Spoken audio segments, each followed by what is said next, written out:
Hello YouTube, what is up? Been gone for a while. I did record a couple of videos, but those of you who make videos will understand when I say sometimes you make a video and you watch it again and it's like, meh, no need for that one. But I did say to the last Boy Scout, a decent YouTuber, or late Boy Scout, I'm sorry, late Boy Scout. He's like Nothing Fancy. If Nothing Fancy answered his comments, then he would be the late Boy Scout.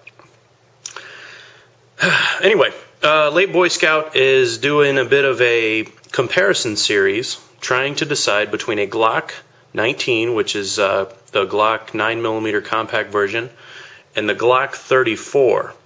Which is a full-size target model that has I want to say it has like compensators, a longer barrel, some other form features.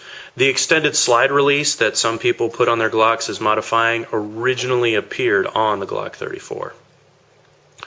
So what's that got to do with anything, right?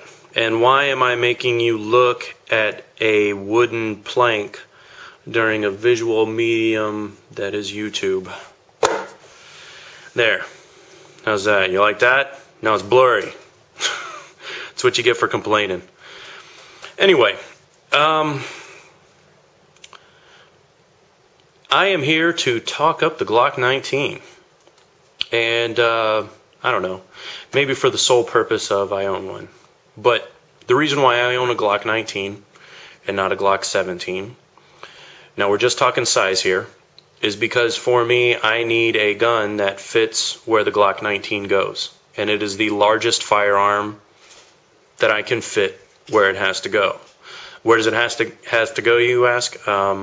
Places like my center consoles. I've got a couple of center consoles in some cars that I use sometimes where the Glock 19 fits where the full-size counterparts don't.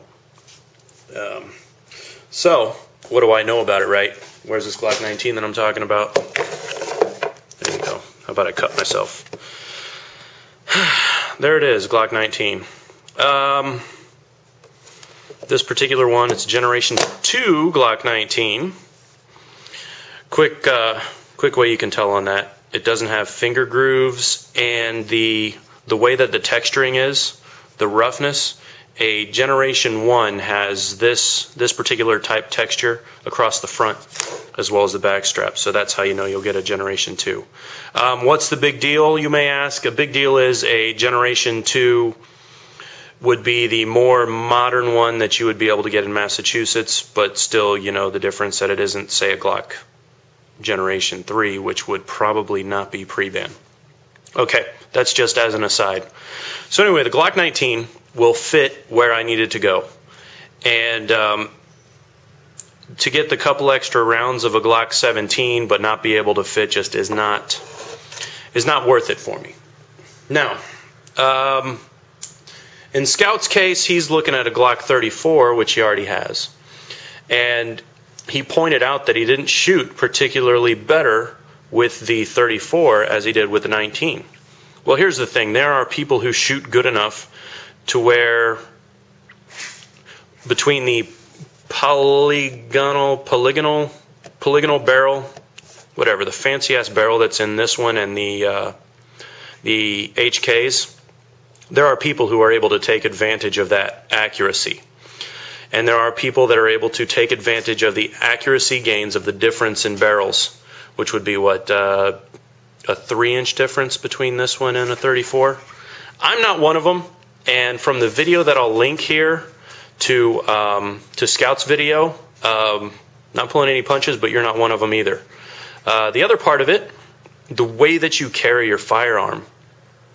This little guy gets concealed quite often, and I'm not a leg drop guy, and even in a situation where some others are wearing leg drop, I still prefer my firearm to be high on my hip. That's just me and my personal preference. I like my secondary sidearm to ride high or level with my belt.